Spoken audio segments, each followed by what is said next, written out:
Bismillah, hari ini kita akan membahas tentang macam-macam nangis dan keutamaannya. Bismillah ya, kita sedikit demi sedikit. Assalamualaikum warahmatullahi wabarakatuh. Alhamdulillahirabbil alamin. Wassalatu wassalam ala Rasulillah wa ala alihi wa sahbihi wa man walah, amma ba'du. Alhamdulillah, kita panjatkan puja dan puji serta rasa syukur kepada Allah atas nikmat karunia-Nya sehingga pada hari ini kita dalam keadaan baik-baik saja, dalam keadaan sehat walafiat, dalam kondisi senang karena bisa bertemu dengan keluarga, senang karena bisa beraktivitas seperti biasa. Mudah-mudahan semua nikmat yang Allah kasih pada hari ini bisa kita jadikan kebaikan, bisa kita jadikan amal ibadah, sehingga semua yang Allah kasih bisa dicatat sebuah amal soleh bagi kita. Amin ya Allah ya Rabbal Alamin. Salawat dan salam kita sampaikan, kita sanjungkan kepada Rasulullah Sallallahu Alaihi Wasallam, Nabi yang sangat cinta kepada umatnya, Nabi yang sangat sayang kepada umatnya. Maka ketika kita mendapati diri kita jauh dari Rasulullah, maka layak bagi kita layak bagi kita untuk menginsafi diri. Dosa apa sampai kita menjauh dari Rasulullah sallallahu alaihi wasallam? Emang ada orang yang menjauh dari Rasulullah? Banyak. Orang yang tidak mau menjalankan sunnah-sunnah Rasulullah itu adalah orang yang menjauh dari Rasulullah. Orang yang tidak mau meneladani Rasulullah itu merupakan orang yang menjauh dari Rasulullah. Na'udzubillah summa na'udzubillah. Mudah-mudahan Allah memudahkan kita untuk senantiasa mengikuti Rasulullah, sunnah-sunnah Rasulullah, dan mengikuti hal-hal yang Rasulullah ajarkan kepada kita. Amin ya Allah ya Rabbal Alamin. Melanjutkan materi kita masih dalam kitab Nashaihul Ibad karangan Imam An-Nawawi Al-Bantani. Ini ada dalam kitab tersebut, yakni maqalah yang kelima, bab yang ke-9. Dalam keterangan di sini, itu dikatakan oleh sahabat Rasulullah yang bernama Ali bin Abi Thalib. Jadi sekali lagi, ini bukan kata saya, bukan rekayasa saya, tapi saya nukil, saya ambil dari ulama. Ulama mengambil dari sahabat Rasulullah sallallahu alaihi wasallam. Di dalam kitab Nashaihul Ibad dijelaskan bahwa ada 3 macam nangis dan keutamaannya. Mudah-mudahan walaupun kita belum bisa, kita tahu dulu deh ilmunya. Nanti kita bisa praktekkan dalam kehidupan kita. Bismillah, saya akan bacakan redaksinya.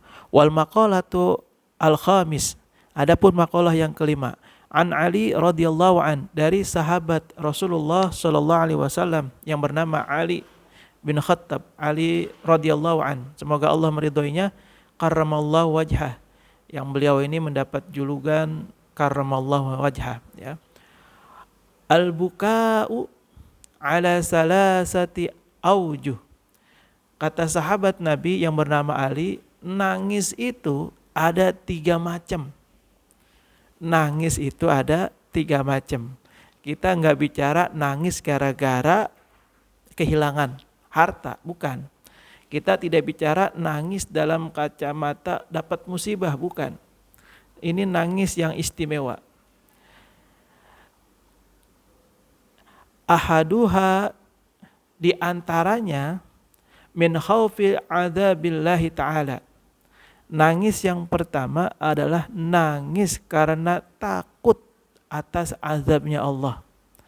Watsani, nangis yang kedua, min rahbatil sukh, ay min khaufi ghadabillah.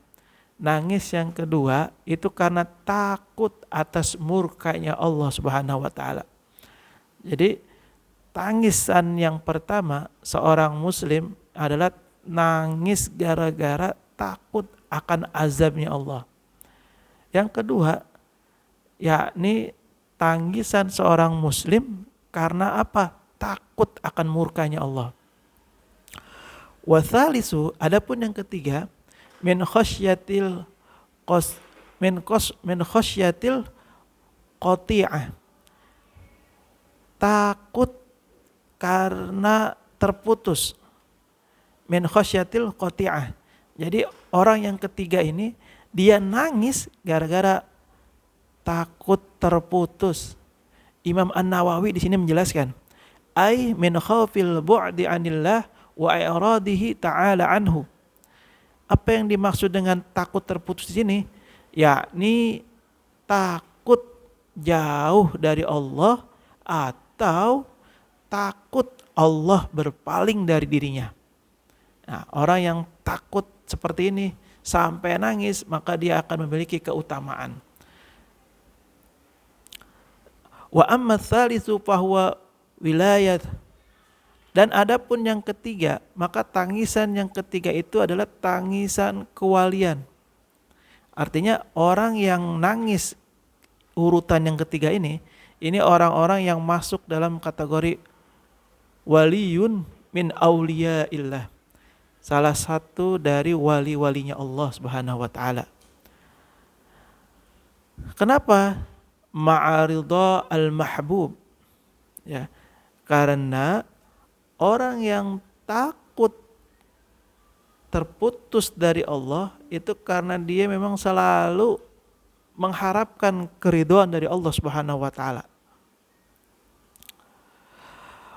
Wa thamratul kaffaratil dzunub an-najah minal 'uqubat. Maka samrah, buah dari nangis yang seperti itu adalah dosa-dosanya ya, terhapuskan. Yang kedua, selamat dari berbagai macam siksa. Siksa yang di mana? Siksa yang di akhirat. Kemudian, wa thamratu taharatil uyub an-ni'amu al-mukim. Dan buah dari penyucian aib-aib adalah wad-darajatul ulya, yakni derajat yang tinggi.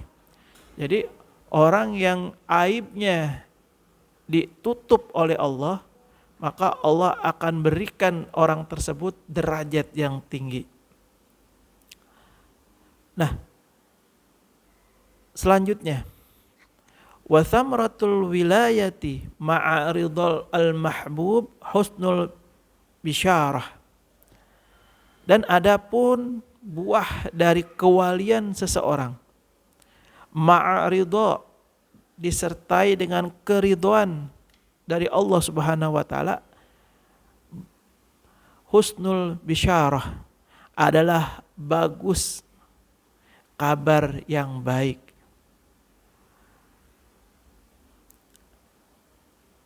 Apa yang dimaksud dengan bagus kabar kebaikannya? Di sini dijelaskan oleh Imam An-Nawawi, ay al-khabari alladhi yataghayyaru bihi bisyurul wajhi minal ajalil farah. Jadi orang yang nangis gara-gara takut terputus koneksinya dengan Allah, atau orang yang nangis gara-gara takut Allah memutuskan hubungan dengan orang tersebut, maka kata Imam An-Nawawi di sini dijelaskan bahwa orang tersebut akan diberikan kabar gembira yang mana itu terpancar dari kegembiraannya di wajah orang tersebut. Minallahi ta'ala birridha, karena Allah ridho atas orang tersebut. Jadi kalau Allah sudah meridhoi seseorang, maka tidak ada lagi yang cacat dari orang tersebut. Kalau Allah sudah meridhoi seseorang, maka Allah jaga orang tersebut dari berbuat yang tidak pantas, apalagi berbuat maksiat. Makanya ayo kita kejar ridhonya Allah, kita dapatkan ridhonya Allah dengan cara apa?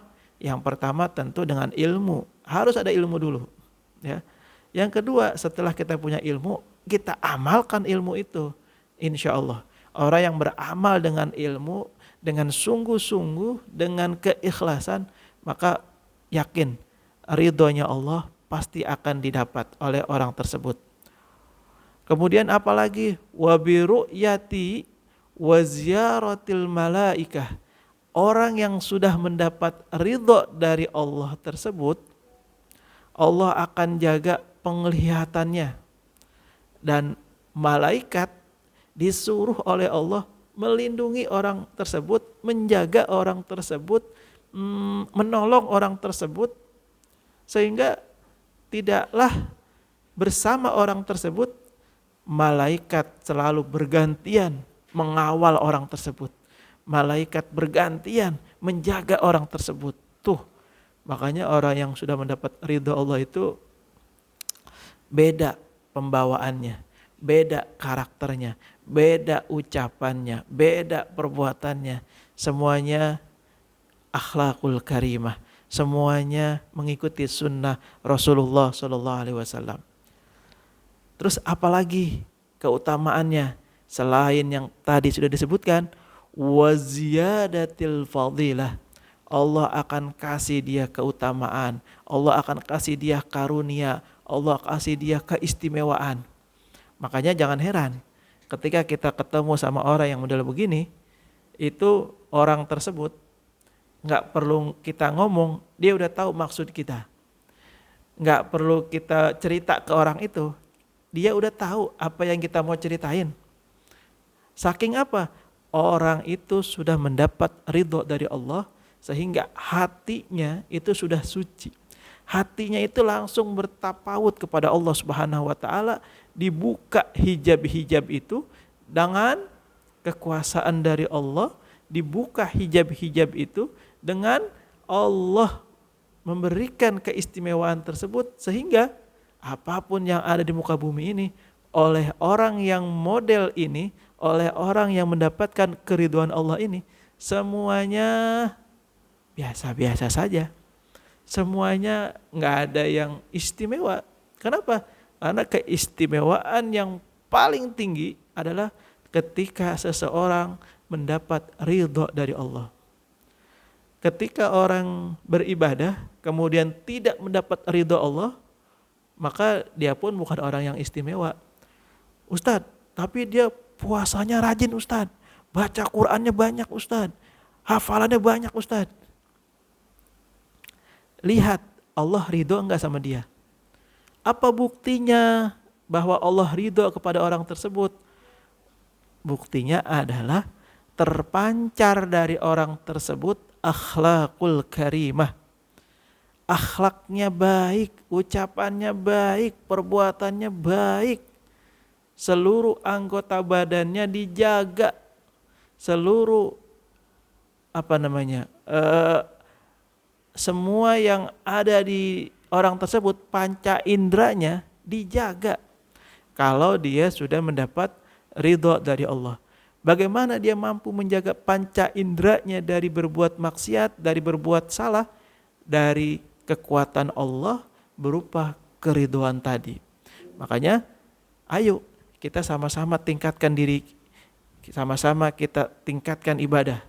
Agar apa? Allah ridho kepada kita. Makanya tingkatan tertinggi itu bukan pengen dapat pahala, bukan pengen dapat surga, tapi dapat ridhonya Allah. Kalau Allah sudah ridho sama kita, malaikat itu tunduk sama kita. Surga itu di bawah telapak kaki kita. Malaikat Ridwan nunduk sama kita. Kalau Allah sudah ridho, maka semua makhluk, semua ciptaan Allah berada di telapak kaki orang yang Allah ridho itu. Ya, mudah-mudahan kita sampai ke sana. Mudah-mudahan kita bisa melakukan itu. Walaupun tidak sempurna, kita berusaha. Walaupun tidak total, minimal kita sudah mulai. Kalau kita sudah mulai, bismillah, insya Allah. Kalaupun kita wafat husnul khatimah.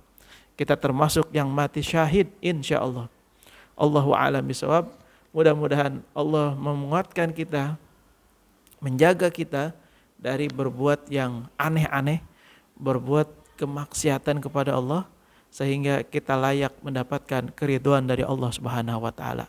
Terima kasih. Allahu a'lam bishawab. Hadanallahu wa iyyakum ajmain. Assalamualaikum warahmatullahi wabarakatuh.